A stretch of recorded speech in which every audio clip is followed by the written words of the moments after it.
Ketika Nabi SAW meninggal dunia, apakah Abu Bakar melakukan itu? Tidak.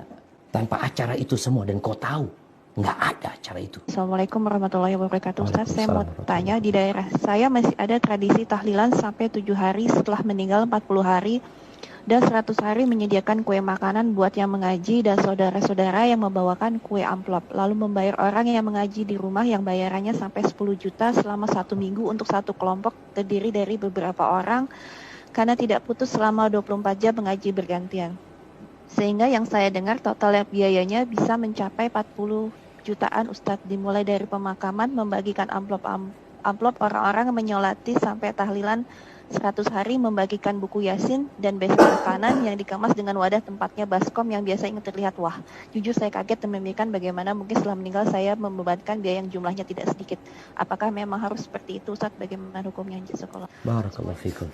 Iya jemaah, kita masih melihat tradisi-tradisi di masyarakat yang menjadi sebuah ibadah sebenarnya, bukan tradisi. Karena mereka melakukan itu dalam rangka mendekatkan diri kepada Allah Azza wa Jalla. Kalau ukhti bertanya, apakah seperti itu memang yang harus dilakukan? Sehingga ukhti ini berpikir, gimana kalau aku mati nanti? Harus menyediakan uang 40 juta atau 30 juta yang akan menjadi beban buat keluarga. Apakah memang seperti itu yang diajarkan? Sehingga kalau nggak seperti itu, engkau nggak akan diampuni dosa-dosa. Ahibati fillah. Tadi kita udah bacakan hadisnya. Cukup disolatin. 40 orang yang sholat. Atau kurang dari 40 orang, 3 soft. Asalkan tuh orang-orang bertakwa, orang-orang yang mentauhidkan Allah SWT, insya Allah diampuni dosa-dosa. Nggak harus seperti yang tadi disebutkan. Apalagi memang Rasul SAW ketika meninggal dunia, beliau itu hidup ditinggal mati oleh semua anak laki-laki beliau. Ditinggal mati oleh 3 putri beliau. Ruqayyah meninggal dunia, Ummu Kalthum meninggal dunia, Zainab meninggal dunia. Nabi tidak pernah mengadakan acara itu, tidak pernah mengumpulkan para sahabat, lalu membaca doa bersama-sama, berzikir bersama-sama, lalu makan. Nggak ada. Ketika Nabi SAW meninggal dunia, apakah Abu Bakar melakukan itu? Tidak. Ketika Abu Bakar meninggal dunia, apakah Umar melakukan itu? Tidak. Ketika Umar meninggal dunia, apakah Utsman melakukan itu? Tidak. Ketika Utsman meninggal dunia, apakah Ali bin Abi Thalib melakukan itu? Tidak. Nggak ada. Terus gimana supaya diampuni? Betapa mudahnya sunnah Rasul SAW.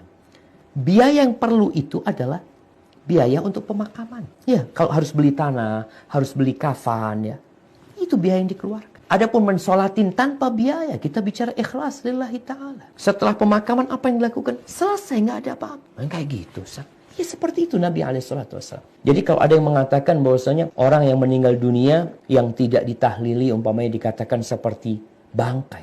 Apakah benar engkau mengatakan itu? Benar engkau mengatakan. Bagaimana Rasul SAW ketika meninggal dunia? Seperti bangkai. Bagaimana tatkala Umar meninggal dunia, Abu Bakar meninggal tanpa acara itu semua, dan kau tahu nggak ada acara itu. Lalu dikatakan bangkai. Maka cobalah kita melihat Islam ini agama yang indah. Sunnah Nabi SAW itu ketika engkau meninggal dunia, engkau dimandikan, dikafani, disolati, kuburkan, selesai. Terus Ustaz, masa nggak ada acara macam-macam? Ya terus berdoa keluarganya. Tetangganya berdoa. Tetangganya Ustaz, bikin makanan buat yang meninggal dunia. Iya, buat keluarga yang meninggal dunia. Kirim makanan buat mereka, ya. Kita takziah mendoakan mereka. Seperti itu. Ini afwan, ini yang anak ketahui. Bagaimana di masa Nabi SAW? Kalau mungkin ada yang mengetahui selain dari itu, mengatakan, enggak, Nabi juga ditahlili Ustaz. Oh ya, silahkan. Kita dikasih tahu kalau memang itu telah dilakukan gitu jamaah. Karena dalam beragama ini, ya kita ingin mengikuti yang paling benar gitu ya. Sebagaimana yang diajarkan oleh Nabi SAW. Hada wallahu a'lam bishawab.